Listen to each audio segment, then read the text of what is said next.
Good afternoon, good morning, good evening, wherever you are, and welcome to another edition of 307 Baseball. I'm Elan, joined by my good friend, of course, Mr. Aaron Poling. And Aaron, it's going to be a lot of fun. Playoff baseball right around the corner. Matter of fact, this week, as far as the single A is concerned, it's postseason, baby. Yeah, it's a magical time of year, playoff baseball. There's just so much about it that's so great, and we're going to go over quite a bit. Couple different formats. I mean, it's really interesting. A lot of times, playoff baseball, you see mostly the formats stay the same, but the single A West, the single A East, are doing a little bit differently this year, as we'll get into that more later. And we'll also have the latest coaches and media poll, 307 baseball coaches and media poll. Should be a lot of fun. It's going to be the last one of the regular season because next week we won't have a new one. So I think this might be the last one going into the playoffs. Indeed, it should be. All right, let's go ahead and go over our rankings as of the 15th, so as of Monday, according to WyoPreps. Big thank you to them for putting this together. Right now, your number 8 team, well, it's a tie for number 8 between Rock Springs and Jackson. Interesting battle there. I mean, you're really going to pick your poison. Would you rather play the Sixers or the Oilers when you're battling in those last two spots? It's kind of the nature of the beast, but it's something where if these two teams get hot, who knows what can happen. That's the beauty of baseball is you don't play the games on paper. You have to play them out on the field, and because on paper you'd always give the one seed the edge over the 8 seed, but we've seen 8 seeds win before, so I think it's just going to be one of those things where those teams, they're going to continue to grind, continue to battle, and I think they're going to try to have as good of a showing possible. And maybe that doesn't involve winning, but hey, if you go out and you play that top seed and you play them really close, that still develops momentum for your program heading into next year. In 6th place, it's the Laramie Rangers with a record of 5-5. The Cheyenne Hawks are down in 5th place, and now your top 4. And this is the rankings according to conference record, not our coaches and media poll, but your top 4. It is the Sheridan Troopers sitting at 6-4, the Gillette Riders at 6-4, so a tie for 3rd place, and then we have a tie for 1st, the Cheyenne Sixers and Casper Oilers at 10-2. Yeah, there's still quite a bit to be determined in the Double A, which is exciting. I mean, you want those last weekend games of the season to be for something. You don't want to necessarily be everyone locked in and now everyone's playing two extra games just to kind of get them in. No, you want those intense competitive games where you have a lot to play for. It helps keep your team sharp. Moving on to the Single A East, and this is, again, as of Monday. We know there have been some conference games, specifically the rain makeup between Torrington and Cheyenne. But let's go ahead and go through how it sat as of Monday. Over in 9th place, Laramie Rangers at 3-13, Buffalo Bulls at 3-11. We do know those two squads will play to determine who's going to be moving on in the playoff format, and we'll talk more about that later. In 7th place, the Wheatland Lobos at 5-11, Cheyenne Eagles with that rainout game coming, which, by the way, we know that rainout game was played and it was won by Torrington. So actually Cheyenne Eagles sit at 6-10, still ahead of the Wheatland Lobos. For now, Gillette Rustlers sit at 5th, Douglas Cats. Currently, according again to Monday's rankings, sit at 4th, Sheridan Jets. 3rd, Torrington Tigers. 2nd, Casper Drillers are your top team in the Single A East. In the West, they do it a little bit differently. 8 teams, 4 teams in each quadrant, each division. We'll start with the Single A Northwest. And by the way, these numbers are official. This is done. The season is in the books, and we know what's going on. Your number 1 seed out of the Northwest, it will be the Cody Cubs with a record of 9-3. The Powell Pioneers will be the number 2 seed with a record of 8-4. The Level Mustangs will be 3rd with a 7-5 conference record, and Riverton Raiders, good team, tough quadrant, couldn't get a quadrant win. They will be the number 4 seed coming out of the Northwest. In the Southwest, your number 4 seed will be the Saratoga Cutthroats, 1-11. The Rollins Bandits will be number 3 at 3-9. The Green River Knights will be 2nd with 9-3, and your number 1 seed out of the Southwest is the Evanston Outlaws, 11-1. Yeah, it just those seedings starting. Let's start with the West. The seedings for those teams. That tournament's gonna be very interesting. You talk about Cody being the number 1 seed with 3 losses. that kind of quadrant kind of beat up on itself, Oh, yeah. without Riverton somehow not winning a game. I mean, that's a very good Riverton team that I don't think should be taken lightly. And, they're matched up against the Evanston Outlaws, and I know the Outlaws won't take them lightly because Riverton has beaten the Outlaws 5 times already this year. Those were early on in the season, so both teams have improved. It'll be interesting to see how that affects the matchup going forward. That tells you how much the West lives up to its wild title. You can also say the same thing with the East. We did have some conference games happening earlier this week. Let's go ahead and talk about that. On Tuesday, we had the Torrington Tigers did do that rain-out makeup. So with that win over the Eagles, 12-2, by the way, with that win over the Eagles now puts the Torrington Tigers 12-4 in the house, waiting to see what Casper does in their final doubleheader. In the other conference games, we had Jackson and Sheridan play. Jackson gets a win over the Troopers, 1-0, and then Sheridan beats the Troopers 7-2. The Casper Drillers do beat the Buffalo Bulls, so you put that in their hat, and now the Drillers sit at 12-2 as opposed to the 12-4 that Torrington sits at, with some more games still coming for them. Actually, no. Casper split with Buffalo. So actually, Casper, sits at 11-3 with the Torrington Tigers in the clubhouse with 12-4. Other great conference games. Nothing happened on Monday. We had one on Tuesday.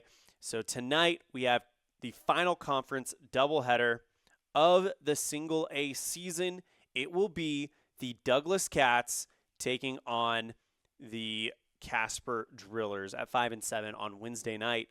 So that's going to make some decisions, because if Douglas sweeps, they will move into a tie for second place with Sheridan, and Torrington will be your number 1 seed.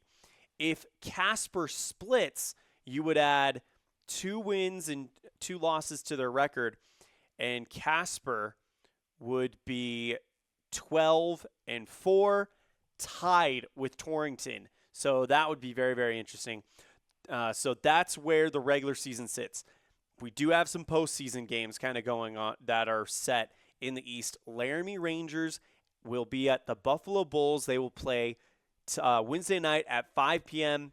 Winner will face the number 1 seed out of the East, and that's a great segue to kind of talk about how things sit in the East right now. No, this is what you want. You want that last doubleheader to have meaning. Mm-hmm. You don't want 2 teams just going out there, going through the motions, and a game that it matters for for their record, but if everything was locked in, then the 2 teams just playing a game to play the game. But no, these games, they mean a lot. Yeah. There's a lot for both these teams on the line. Douglas can move up, like you said, as far as 2. Yep. Casper can fall further than 2. I mean, Mm-hmm. it's a big doubleheader. So if Casper sweeps, they take the 1 seed, and playing for the 1 seed on the final day of the regular season, that's something I think the schedule makers could have dreamed of. Now, I don't know what the tiebreakers are, and I don't know if they favor Sheridan over Douglas off the top of my head. I don't know how those tiebreakers work, so Douglas may only be able to move up to 3. But the bigger picture, I think, is what happens with Casper. Absolutely. If Casper gets 2 wins, they're the number 1 seed if they sweep. If they split, they tie with Torrington. If they're swept themselves, then Torrington's your number 1. Mm-hmm. And it's huge, but also a lot on the line for Douglas, as we'll talk about in a minute, because we do have what the proverbial matchups would be for this special Eastern District 3-game series to determine what 4 teams will be going. So as it sits right now, the only game that is in stone that we know for sure that will be part of this modified Eastern District tournament is Laramie and Buffalo play Wednesday at 5 o'clock. The winner will either play Torrington or Casper, whoever the number 1 seed is.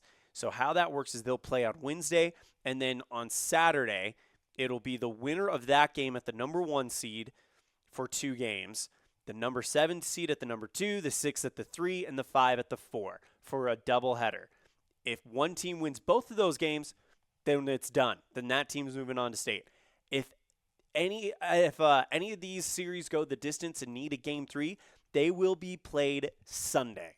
So here's how it sets. Let's go ahead and set the stage with what is the assumed situation. Go ahead. Before we get into that, I think we should mention, we talked about the Wild West. How about the East? Oh my gosh. East is just as crazy. Yeah. I mean, if you think about it, though, all of these divisions in the single A, they all came down to the final day of the season. Both last Saturday with Evanston playing Saratoga, Powell and Cody playing each other, and now with Casper and Douglas playing each other. I don't think we could have asked for a better down the stretch this year, and it kind of tells you how close and how competitive all of these divisions have been, especially the East with, the possible fluctuation of the 1 seed dropping as far as they possibly could, and, Douglas being able to move all the way up. That just tells you how close that these conferences are and how a doubleheader sweep could really change your fortunes. Yeah, absolutely. And the other thing is that everybody got one conference doubleheader against everybody else. So everybody in the East has seen each other. You don't have that same thing going on in the West. It's going to be very, very interesting. I think when you look at the single A as a whole, you have your odds-on favorites. I would say Powell, the reigning state champions, they're starting to round into form at the right time. Casper looks really, really strong. Cody looks really, really strong. You have your favorites. But when it comes down to it, I think any one of the 8 teams that play in Powell next week, they could go win a state title. That's the great thing about playoff baseball. I mean, we talk about this all the time in Major League Baseball. It's not usually the team with the best record. It's usually the team playing the best at the end of the year. Yeah. And that's kind of what it's going to come down to, is who's going to have their best game going into the district tournaments, into their district series, and as well as into the state tournament. So it's going to be one of those things that, hey, maybe a team catches fire that, isn't one of the odds-on, quote-unquote, favorites. Yep. And they make a run at it. You never really know what could happen, and it's what makes playoff baseball so interesting. I mean, we could play baseball on paper, and it wouldn't be a lot of fun. You obviously have to play games to get the stats on paper. And, if that's how it was determined, it would kind of stink because you lose a lot of the magic that playoff baseball brings. Well, and here's the situation. If you are in the East and you're doing this 3-game series, if you sweep, you're done Saturday. You have a whole week worth of rest before day 1 of the state tournament. That is a huge advantage. Yep. For the West, you're going to be playing Sunday. Still not bad. You're going to have 6 days worth of rest, so everyone's going to be available. It's going to be fresh stables, all hands on deck for a state championship run in Powell. And you can catch every game of the Single A West District Tournament live on mylocalradio.com, and every game of the Single A and Double A state tournaments live on mylocalradio.com.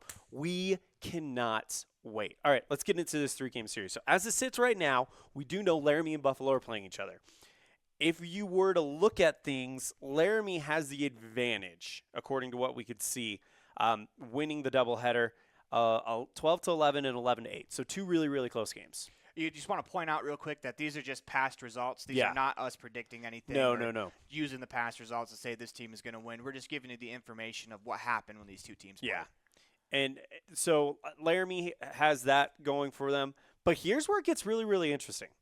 Should Buffalo win, Casper is 1-1 against them, and it was very, very recently. Now, I don't know if it was one of those situations where Casper had already clinched where they wanted to be, and they might have. It couldn't have been because they're still playing. That's right, because they're still playing for it. So yeah, so Buffalo came out and got a win against Casper. So if Laramie has the advantage over Buffalo, but Buffalo has a win over Casper, which Laramie doesn't. Laramie is 0-4 against Casper. And this is why we play the game. Exactly. So. Again, we don't even know if Casper's going to be that number 1. This may be all for naught. We should have run these numbers against Torrington. We don't know. But this is how it sits right now according to the standings as we record this. So tell you what, though, we're going to have a heck of a show next week. You don't want to miss it. We'll talk more about that in a minute. First of all, it should be a great game between Laramie and Buffalo. They played a couple of really good ones. Obviously, Laramie came away with both the wins, but I mean, you lose a couple of one-run games. You don't look at it the other team as we're that much better than them. It's you just happen to grind out a win. So it'll be very interesting. Now, is that just a single-game series, or is that 3 games to determine who goes? It's a single game. It's 1 game. Winner takes all. Yeah. I mean, MLB tried to implement that into their playoffs, because it's a lot. It's excitement. It is excitement. Some of the best playoff moments from the last decade, I think, came from that one-game wild card. And it's just because baseball is such a funny sport that it's hard to boil down 162 games worth of play into playing 1 game. they talk about analytics all the time. Analytics don't work with one game because it's not a big enough sample size. Mm-hmm. So one game, there's no sample size for that. It's just going out there, mano y mano. Here's our best. Here's your best. Let's get it done. Yeah, it's gonna be a lot of fun. I cannot wait to see what happens with this. All right. The other series, now we get to the ones that are set, the 2 and the 7. As of right now, again, we're not saying this is how it's going to happen, but as of right now, that is Torrington Tigers versus the Wheatland Lobos. Torrington has the season series 3-0. Yeah, and that, like we said, we talked about earlier, it's playoff baseball. Anything could happen. 3-0, you feel good against that. If you're probably 0-3 against the team, you kind of feel maybe you owe them. Yeah. It's one of those things in sports. The hardest thing to do is continuously beat a team repeatedly. It's really hard to do because you start to really pick up on things. And the Wheatland Lobos, I'm sure they're picking up on who's one of the better hitters and where to pitch that hitter, where to, what their pitchers want to do to you to get you out. So the more you play a team, the more you kind of collect all this data that really could turn the tide in either team's favor. It's just going to depend on who comes out. And all of these series really are going to depend on who has a better day that Saturday. Obviously, if they split, then they'll play on Sunday. But who has a better weekend playing baseball? If you play better baseball than the team across from you, this sounds silly to say, you're probably going to win the series. Yeah. So, again, we might have needed to run Wheatland against Casper. We don't know what's going to happen with that. But this is just how it sits right now. Kind of if it holds, this is what we're looking at.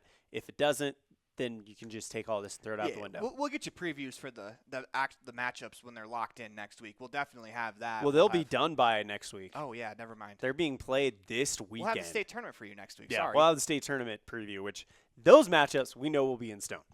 The next series would be Sheridan and Douglas are neck and neck for that 3 spot. But as it sits right now, YO Preps has Sheridan at 11-5, Douglas at 9-5, with Douglas still with some games to play against Casper. And that's what makes that doubleheader super important. Yeah, because there's a big difference if you're Douglas or Sheridan for that matter, between your opponent. So as it sits right now, Sheridan's the 3 as it sits right now, and they would get the Cheyenne Eagles. Sheridan has a 2-0 series, regular series win over that squad. Yeah, and just continuing on from the points that we're making, it's, you sweep a team in a doubleheader, you kind of feel good about going against them, but you never know in that return doubleheader. We see it all the time in Major League Baseball where, Cleveland Guardians go in, they stomp the Tigers 3 out of 4 when they play in Cleveland. They turn around, they play another 4-game series. The Tigers win that one, and it's just really going to come down to who shows up on Saturday, who has a better Saturday, who has a better Sunday. Yeah. And that's really going to be the difference, I think, in between all these series, because we talked about how close a lot of these series, a lot of these doubleheaders have been, and it's what really is intriguing about this format. Yeah, I like this format. I do like the tournament format as well.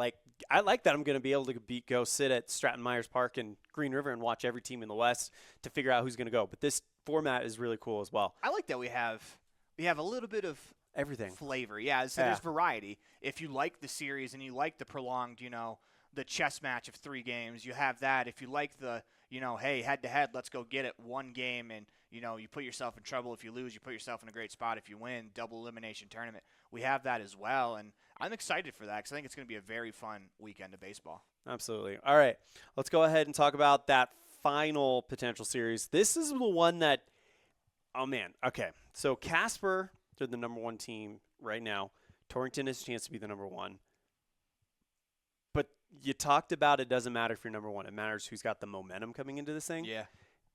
Douglas has the chance to take some massive momentum. Absolutely. Right now they sit 4th.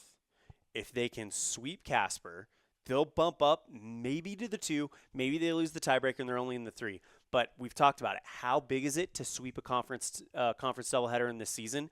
How big would it be to sweep a conference doubleheader before going into this series, no matter who you're playing? There's no better way to pick up momentum. I was going to say that's how you get all the momentum in the world on your side heading into that series. And you'd have to figure if you're able to sweep Casper, you're going into that series with a lot of confidence. Oh, yeah. I'm sure no matter Douglas who you're playing. I'm sure Douglas will have confidence regardless of where they go, but there's just a cherry on top to as you're going into the playoffs that we swept the number 1 team and we took the number 1 seed from them, basically. Yeah. If that's how Douglas is looking at it, I feel like that's how they have to look at it is, we can come in, win this game. We're going to get ourselves a better seeding. We're also going to get ourselves a lot of momentum heading into, that team that now we have better seeding. So it's a more favorable matchup. So for Douglas, I think this is a huge opportunity for them to really come out and, put a stamp on this single A East just with a couple of victories. That also determine that momentum can carry into PAL easily at the state tournament. For sure. Here's my question. So we have these series, right? How are they going to determine who's the 1 seed, the 2 seed, the 3 seed, and the 4 seed? My guess would probably just be the highest whatever seed your or whatever. seed is here. They'll reseed it at the end. Yeah. Save the 1, the 2, the 3, and the 5 go. Well, Then that makes that's yeah. pretty easy. But let's say, if there's an upset, like the 7 beats the 2 or something like that. Yeah, they'll probably be the last seed. Gotcha. Okay. I can't imagine they jump to the 2 seed. I can't either. But yeah, that's what it looks like in the East. Again, Douglas and Casper still have a doubleheader to play, and they play on Wednesday night. If Douglas sweeps Casper, they move into a tie for second with Sheridan, Torrington, and Casper for that matter, I believe, because Torrington, or they move into a tie for third, with Sheridan. Torrington would become your number 1 seed, and it's just absolute chaos. Yeah. That's what's great about this. Like we said, if this doubleheader would be, for basically just to improve your record, everyone's locked into place, it wouldn't be as fun as what it is when, anything could really happen. I mean, we've gone over, 5 or 6 different scenarios that could possibly happen because of this doubleheader, and that's awesome. That's awesome. I think that's what the state of Wyoming wants. I mean, if you're an entity that has a season, that has a championship, that, all these seasons, it's just prolonged drama. And now you built, and now you have a ton of drama here at the end. That's exactly what you want. So the East, sorry, but take what we just went over with a grain of salt because we could be completely wrong with the matchups because it could all change on Wednesday night. Absolutely. The West, on the other hand, we have the matchups. We know what the first round of the playoffs looks like for the West, and let's go ahead and dive into it. And as we dive into it, we're going to talk about each of these teams individually. Game 1, by the way, the Western District Tournament will be at Stratton Myers Park in Green River Friday, Saturday, and Sunday, 19th, 20th, and 21st. 4 games every day. It's going to be packed. If you can't make it to Sweetwater County, which with the National High School Finals Rodeo in Rock Springs, it's really hard to find hotel rooms right now. If you can't make it, join us on mylocalradio.com. We'll have every game, every pitch, every at-bat of the 2024 Western District Western District Tournament for the single A live on mylocalradio.com. All right, let's go and start with game 1. Evanston Outlaws, the number 1 team out of the Southwest, taking on Riverton Raiders, the number 4 team out of the Northwest. That game, first pitch scheduled for 10 a.m. Let's start with the lower seed. I'm not going to call them the underdog because Riverton, as you mentioned, they played Evanston. It was 5 games within the first 3 weeks of the season. Riverton not only went 5-0, they were not very close games either. They had some dominant victories. Yeah. They put up 18 hits in one of the games. It's just this Riverton team. They're very good. They had a very, very tough, when we say tough quadrant, they were in a tough quadrant. You probably have 3 of the top 10 teams in the entire state in that quadrant. It's hard to quantify saying a team that has no conference victories is a very good team. But I'm telling you right now, if you take Riverton the slightest bit of easy, if you just look at them as a 4 seed, I think that's going to put you in some trouble. This Evanston Outlaws team, they know firsthand. Yep. And I think Coach Nick Small and the Outlaws, I think they're going to understand that, hey, this team's beaten us 5 times. We can't take them lightly. We're going to come out with our best. We're going to come out firing. And I think that's going to be an exciting matchup. I think it's a great way to start the tournament right there. That should be a fantastic game. Now let's go. Now that we've talked about the matchup, let's talk about each of the teams and what we think their potential is in this tournament. Riverton, they have a great offense. They remind me very much of that 2021 Casper Oilers offense. They were just potent. That you never count them out because you could see them put up a crooked number just like that. Yeah, and like we said, 18 hits in a game. These are 7-inning games, so you break the math down. That's a lot of hits per, and that's not even including free passes that they were able to earn that game too. So this offense, they could be very, very good. They also have a couple of arms on the mound too. Yeah. We're not going to pretend that they don't have arms and they have to win a 18-17 game. That's not No. true at all. They have a couple of kids that are pretty good, including Braden Baker, who I've watched him on the mound a couple of times. He was impressive in his starts that I've seen him. So he has that capability of coming in and shutting down a lineup. And they do have arms for Riverton too. It's not just the bats. They have some pretty good arms out in their repertoire as well. Bottom line is this team can win in a lot of different ways. Probably the way I would say that they've gotten a lot of their wins is those high-scoring games because they do have a very, very potent offense. So it's going to be fun. All right, moving on to the Evanston Outlaws. Yes, Riverton went 5-0 against them. That was in the first 3 weeks of the season. You look at the competition, this Outlaws team, they've kind of stayed hidden. They haven't played a lot of Wyoming tournaments outside of the required conference games. They've stayed hidden. They've played in Idaho. They've played in Nevada. They've played in Utah. And the competition level that they've seen has only made them better and better. And they have the best regular season record in the West. I mean, yes, you take the quadrant into consideration, but losing only one game in 12 games, that's no matter what your competition is, that shows they're consistent, and that shows they know how to win multiple different ways. It's going to come down to whether they can, if they play defense, they're a really good team. If they kick the ball around, despite somehow the first Green River game where they not clinched, but they put themselves in the driver's seat where they only needed one more win. They made, I think it was 11 errors in that game. They still somehow won. But when this Evanston team, when they're able to field the ball, when they're able to, hit the ball, when they're able to pitch the ball cleanly, that's the big one is when they're on the mound, if they can find the strike zone, they're a much better team. But I talk about this all the time with how that's most teams in this age of baseball. But it's going to really come down to, for them, it's going to come down to finding the strike zone. And then when the ball's put in play, can you convert what should be outs into outs? Because giving teams extra at-bats in playoff situations, that can really come back to bite you. And walks. That's the other thing that you have to kind of keep an eye on. But it's a double-edged sword, something you just mentioned. You mentioned the number of errors they committed in a game against Green River last week, but they still found a way to win it. Yeah, so yes, you don't want to commit those errors. You don't want to make that a habit. But still finding a way to win games where you're clearly not in your best, that is something that I'll put it this way. I get what you're saying, but they were up 6-0, and the errors basically put them down 7-6, and were able to find a way to win the game that way. And I understand trying to take positive. There's no positives to making 11 errors. I don't think they'd be the first ones to tell you that, just because they should have. That should have been a probably 6-1, 6-2 game. Yeah. If that, but the errors let the other team back in. But what I'm saying is that also shows that it kind of backs up something we said earlier, that this team has been tested throughout the season, and they can. I think if you had to write a script, they're probably going to try to not do that. It's going to come down to defense. No, I agree. If they play good defense, they're going to be a tough outing. If something comes up like that where they lose a little focus for 7 innings in a game, they become pedestrian, as most teams would when you're committing 11 errors. Yeah, but it just shows this team they've improved. There's been an evolution throughout the season for this team. Moving on to the second game of the tournament, it will be at 1:00 p.m. It is the number 2 out of the Northwest and your reigning state champion, the Powell Pioneers, taking on the Rollins Bandits, the number 3 out of the Southwest. Rollins, they've gotten some wins here in the conference. They picked up a win against Lovell. If Lee Maestas gets on the mound, this could get very, very interesting if that is who Rollins decides to go. Because if you're the Bandits, I think you throw everything you got at Powell. Because if you can somehow either come up with a win or show you can be competitive with Powell, remember, you lose this game, you still got one more chance to try to keep going on in the tournament.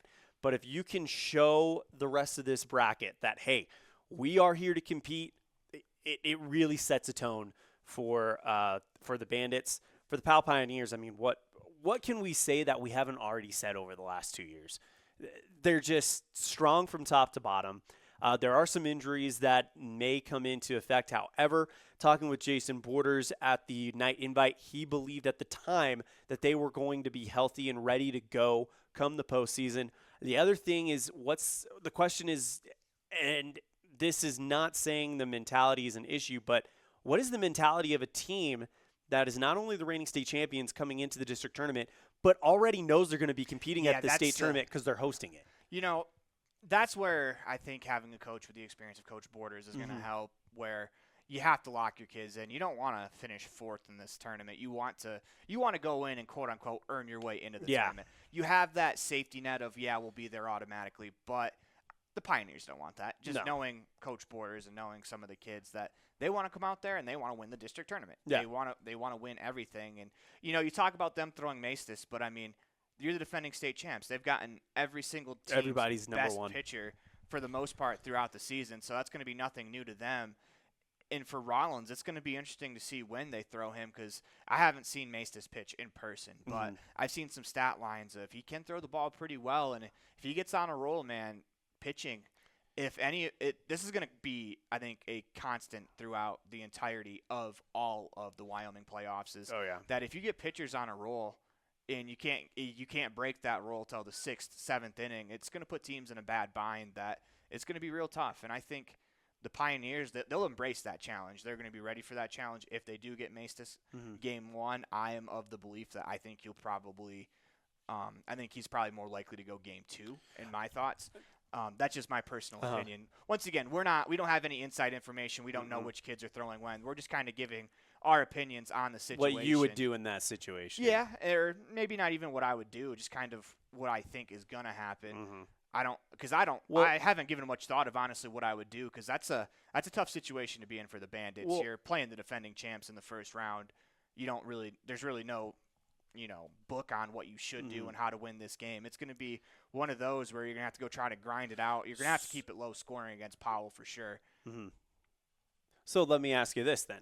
If you are Rollins, you have the situation where you can throw this guy and give yourselves a chance to make a statement on day 1, or you save. So what's more important to you, making a statement on day 1 or having that safety blanket in a game 2 where you may be playing for the rest of your season? So this is kind of my belief in sports in general, like making a statement. You're going to try to make a statement against the defending champs. Like, I don't think that's something that should be the goal. If you're going out, you're trying to win ball games, which winning ball games does make a statement. Yeah. But if your goal is to go out and make a statement day 1, because you can make a statement losing 4-3. Yeah. But then, now you're down your best pitcher. You're also down to, 1 loss and you're done.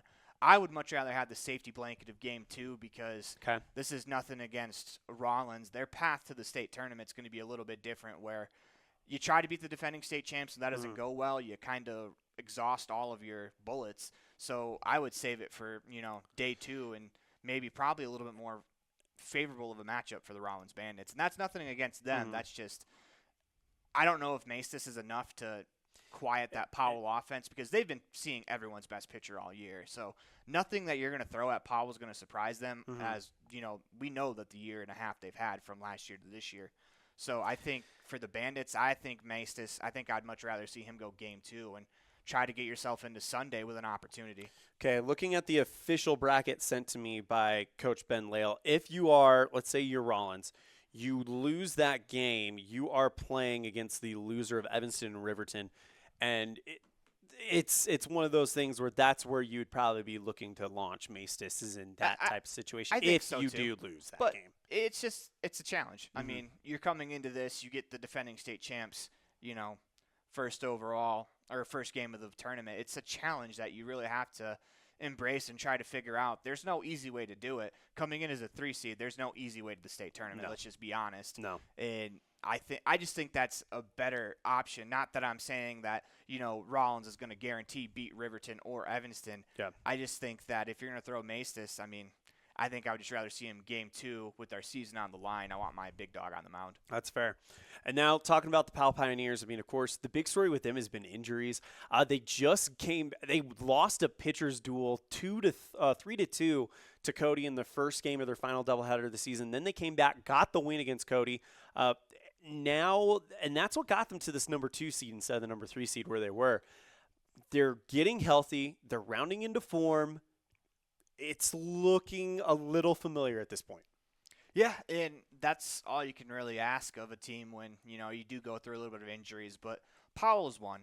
And this doesn't just go with baseball. This goes with all sports. Powell just knows how to win. They've had themselves, I'd say probably it'd have to be one of the best years in their school's history, if not the best, when it comes down to winning titles. And, basketball, they didn't lose a single game. So these kids, they understand how to win. They understand what it's going to take in the tournament.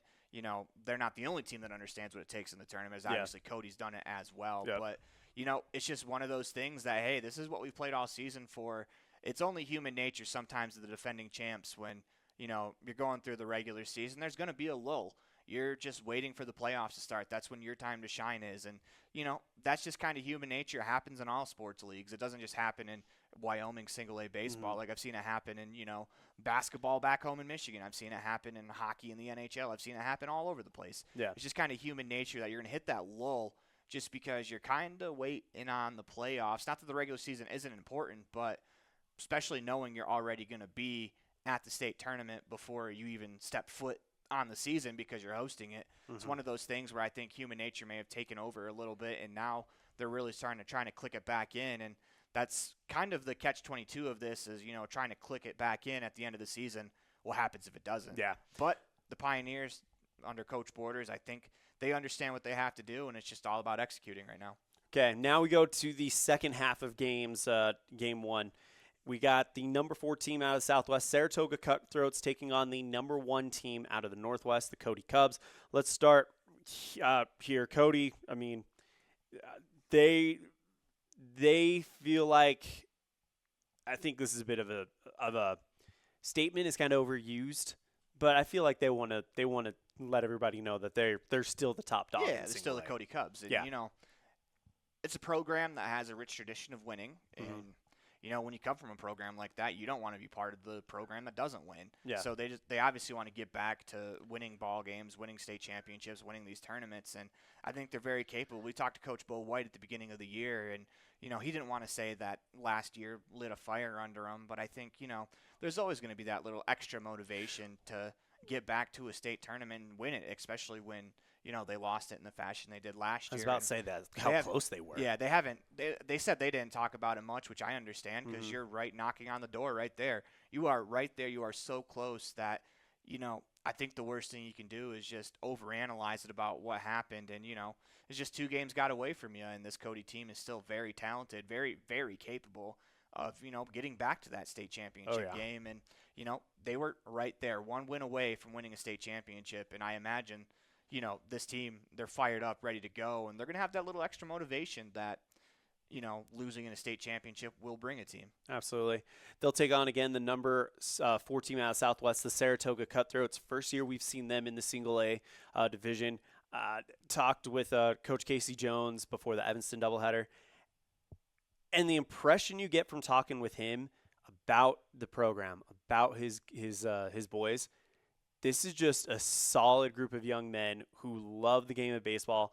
They talked about how they're looking forward to coming to a postseason tournament to not just play, but to watch. They want to see this Evanston-Riverton game. They want to see the Green River Level game. Who doesn't after? We'll go into that in a minute. Yeah.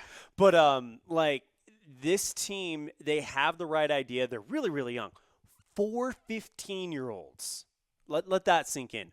4 15-year-olds starting their single-A journey this year, which means they're going to have 3, maybe even 4 years of single-A baseball under their belt by the time their time in American Legion baseball is over.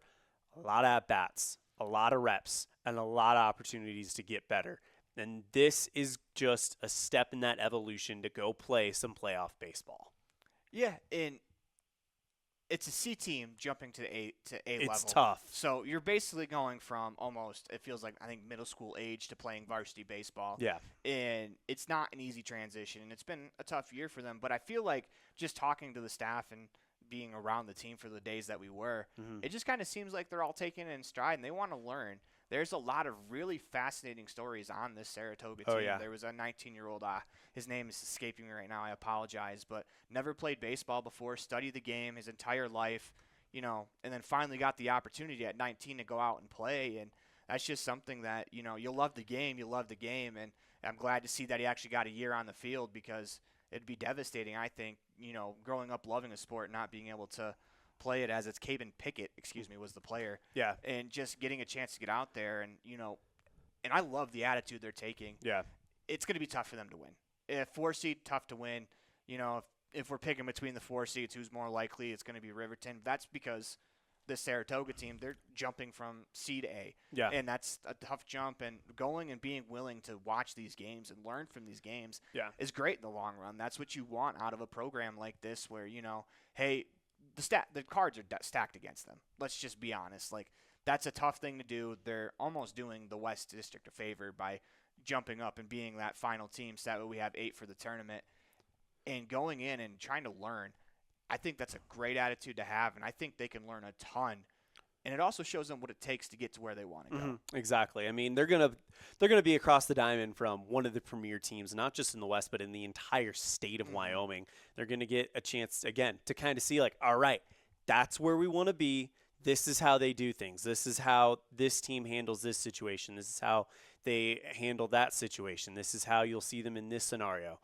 There's no better way to learn than go and participate and be a part of that. All right, moving on to our final game of day 1, and it starts at 7 p.m. It's the host Green River Knights, number 2 out of the Southwest, versus number 3 out of the Northwest, Lovell Mustangs. This should be a good one. This should be a good one. That's exactly what I was just thinking. Like, I mean, we love both of these coaches. We, of course, Ben Lale of Green River, Coach Jameson out of Lovell.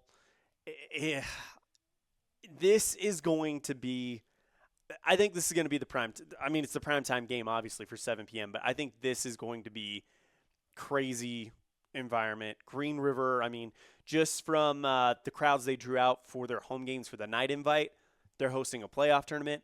Those crowds are going to be massive. They're going to be loud. Everyone in the town is probably going to show up. They have such great home support. Lovell travels very, very well as well. We saw that firsthand when they hosted the district tournament yesterday, or last year, excuse me. Feels like yesterday. But, man, you look at both of these two teams, and it feels like it's an identical situation where they have a good balance of youth, a good balance of experience, and they are both just two really, really solid baseball teams. And in every single one of these matchups, we've talked about the differences. We've talked about the situations. I don't know if there really is a difference between these two teams. They both have arms. They both have offenses. They both have one or two studs.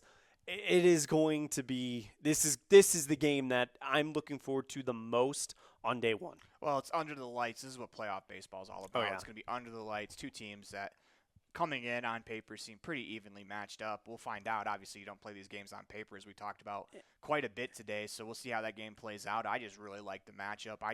I personally enjoy that night game. That night game always seems that there's twists and turns, and, it's a great atmosphere. Green River, there's going to be a lot of people there from Green River being in the tournament because, like you said, they travel well, not only just to tournaments in here. We had them at the Pocatello tournament, and they had quite a big fan base there as well. So got to imagine the numbers that'll pour out with it being a home game in Lovell. They were the number 1 seed in that Northwest for the longest time, and say what you want, that's a feet within itself. With the 4 teams that are in that quadrant, that's a pretty good feat for Lovell. It didn't end the season the way they wanted to, but now's the time to try to rectify all that and show that, hey, we belong with that. We talk about the echelon in single A right now being Cody, Casper, and Powell. Lovell and Green River, both those teams are trying to prove that they belong up in that echelon as well. And, one way to do it is go out and win that night game of a 2-3 matchup. That should be very good. Yeah, and the one thing I will say maybe separates Green River a little bit, not separates as in gives them the advantage or something, just something that I noticed they liked to do in those night games at the night invite. Ben Leo must have been going to the Torrey Lavello school, looking at Torrey Lavello's playbook in the offseason, because they are doing the embrace the chaos. Anytime they get someone on, they are always a danger to steal. They are always looking to create chaos and confusion and whatever they can on the base paths. Yeah, that was more about Elan trying to mention Torrey Lavello. That's what that was. No, it wasn't. I'm kidding. If you watch the Green River Knights. No. I've seen the Green River Knights play quite a bit this year, and no, that's how they play. That's what they want to do, and they'll play a little small ball, and not a ton of power. When I say power on the team, obviously they have extra base hits, but what I mean is they don't have a ton of kids on that team that you would look at as consistent home run threats. They have some kids who get handed out, Yep. and especially playing at Green River, Uh-huh. a little bit of a let's say a little bit of a box. Let's go 305 down the lines, 310 to center field. It's so definitely a hitter's if you like home ballpark. runs, there's going to be some home runs this weekend. If I had to guarantee one thing about this tournament, it would be that there will be some balls leaving the park, and it's just something that they understand who they are. They understand how they have to play. It's just, sometimes there's a risk in playing that way of trying to create chaos on the base paths, because sometimes if a defense is able to execute, the chaos just gets wiped out. So there's risks and there's advantages. It seems like Green River, they've kind of honed it in a little bit where, maybe earlier in the year they were trying to see what they could really push, and now they kind of seem that they know where the line is to toe, and they know when to go, when, maybe they should hold up, or when to try to force that play at the plate, make the infielder make a throw from the outfield. So it'll be interesting. Level, the one thing that I've noticed with their program over the couple of years, defense. Yep. And it's one of those matchups. That's another thing that makes it intriguing is this Green River offense. If they get runners on base, if they're going to try to push the envelope, that's what they do. How is this Level defense going to respond? As I've seen them as a solid defensive unit in most of the games I've seen them play. So it'll be really interesting because it's a stylistic clash that I think is going to be really enjoyable. Well, on top of that, it also goes the other way around because Level's no slouch on the base paths themselves, and Green River knows how to play defense. Bracken Lale made so many great plays during that Green River invite. You've got two really, really good offenses, different, mind you, and two really, really good infields. It's going to be fascinating. It should be. So, all right, so that is the first day of the Western District Tournament. Again, Game 1, Evanston versus Riverton at 10 a.m. Game 2, Powell versus Rollins at 1 p.m. Game 3, Cody versus Saratoga at 4. And then the nightcap at 7 p.m., Green River versus Level. And then it's the same thing for the other 2 days, 10 a.m., 1 a.m., or 1 a.m., 10 a.m., 1 p.m., 4 p.m., and 7 p.m. for Saturday games, with it all ending on Sunday, with loser out games at 10 and 1 p.m., with the third place game, I think, actually has been bumped to 7 p.m. according to the bracket that I was sent. Yeah, which would only make sense, so you give your loser out winners some chance to kind of rest and recover, with your championship game according to this bracket taking place at 4 p.m. to find out who the who the 3 teams that'll be joining PAL over in PAL are going to be. So it's going to be fascinating. As it sits right now, I think obviously PAL's in. I think Cody's got a very good shot. I think you got 4 really, really solid teams battling for 2 spots. It's a shame. But 2 teams, I really believe 2 teams that I really believe that deserve to be at the state tournament are unfortunately not going to make it because, again, 4 teams, Riverton, Level, Evanston, Green River, battling for 2 spots in my mind. Yeah, I think it's just going to be a lot of fun. It's going to be a great tournament. Yeah, absolutely. So, you win this tournament, you prove you're battle-tested and you're ready to go for PAL. All right, so that's the district tournament previews. We've gone over the standings. In AA, things are starting to wrap up. Let's go ahead and quickly go through some AA conference games that we got coming up. And really, as far as the AA conference, it's going to be Laramie and Gillette at 5 and 7:30 on Friday. And then Saturday, nothing there. Sunday, Gillette at Sheridan at 5 and 7:30 on Sunday. So the double headers will be in mass next week for the AA. It's going to be a lot of fun. Yeah, I mean, we're wrapping up the AA season as well, as they're still jockeying for position. Obviously their final position they end, that's going to be important because that is their seeding that they get in the state tournament. All right, let's go ahead and wrap things up with the reveal of our final 2024 307 coaches and media pool. Let's go ahead and start. We talked a lot about the single A. Let's go and start with the AA. So AA coming in at number 5 are the Cheyenne Hawks. They received 3 votes. Gillette comes in at number 4, receiving 5. Sheridan comes in at number 3. They received 9 votes. Casper comes in at number 2. They received 12 votes. And then the Post 6 Sixers, they received 15, as they are the top team in the AA, according to the 307 baseball coaches and media poll. So what are your reactions to that? It seems very, very I should also On mention, brand, I would say. I should also mention Laramie received votes as well. Mm-hmm. That seems very, there's no surprises there. I mean, until someone beat Cheyenne in a postseason game, Yep. I think that's what people are holding that over, because Cheyenne's been number one in the poll all year, despite Casper at times having the better record. Mm-hmm. But I think a lot of people want to see if someone can beat Cheyenne in the postseason. So it's no surprise that Cheyenne basically runs wire to wire as the number one team. Casper being number two, that's no surprise either. Really no surprises in that poll right there. 5 really, really solid programs. Yeah, I think it's going to be an interesting AA state tournament, because at the top of this bracket, it's teams that have played each other pretty well over the season, and I'm excited for it, as we'll find out the standings on that later. Let's go ahead and move along to the single A side, as you have coming in at number 5, that's Torrington. They received 4 votes. Lovell comes in at number 4, receiving 5. Casper comes in at number 3, as they received 18, including a first place vote. Cody comes in at 24 in second. They received a first place vote as well. And Powell comes in at number 1 with 26 votes, receiving first place votes. So 3 teams received first place votes, and that kind of goes along with what we're talking about with the single A, that, you know, there's a lot of real talented teams that it's not going to be easy to win the state tournament. It's going to be a grind. It's going to be a battle. It's going to be a lot of fun, as 2 votes separate the number 1 and 2 teams in the top of this poll, as that's how close that it was in the vote. Also receiving votes, we have Sheridan, Wheatland, Gillette, and Douglas. Also goes along with what we're talking about with, you know, a lot of teams that are pretty good. Well, it's one of those things that, you know, it's kind of your flavor, your cup of tea, who you put in there as a coach or, you know, media. It's just really interesting to see that a lot of these teams, they're being shown proper respect. What this kind of also says is that the East really is kind of crazy. They're all beating up on each other. You've got that many teams in the East getting votes, when as far as the West goes, it's pretty well established that those three teams, Lovell, Cody, and Powell. I mean, you could argue that Evanston has a spot in there as well, but it's pretty well established who people feel like the top dogs in the West are. Not so much in the East. That is very, very much up for grabs. And that's what makes it. That's going to make this, you know, this East series. I almost want to call it the East series because we're getting a series of serieses, as that's really good English there. Sorry. Series of series. Yes.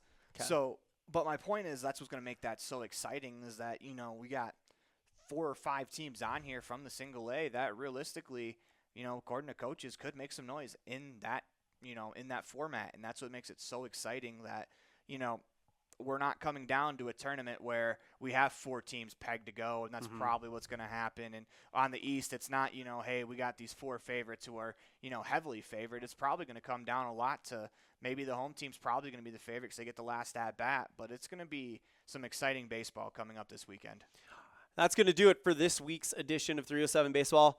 I would say a little bit on the shorter side, but looking at it, we're pushing an hour. Next week, though, buckle up. Get comfortable. It's going to be a great show. It's our state preview show. We're going to have David Suttle from Wild Preps, as well as Wyatt Barishka and Chance Bond over in Cody. They're doing a weekly American Legion show as well. We're going to combine forces, and we're going to break down all of the brackets for the single A tournament.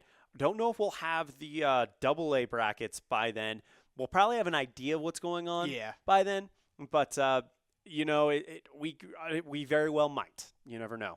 As the state tournament will start for the single A a week from Friday, and for the double A, I think it actually starts a week from this coming Monday. So by then, we should have brackets. Should be a lot of fun, and we'll break it all down. I'm Elan Alf. That is Aaron Pulling. Thank you guys so much for tuning in to another edition of 307 Baseball.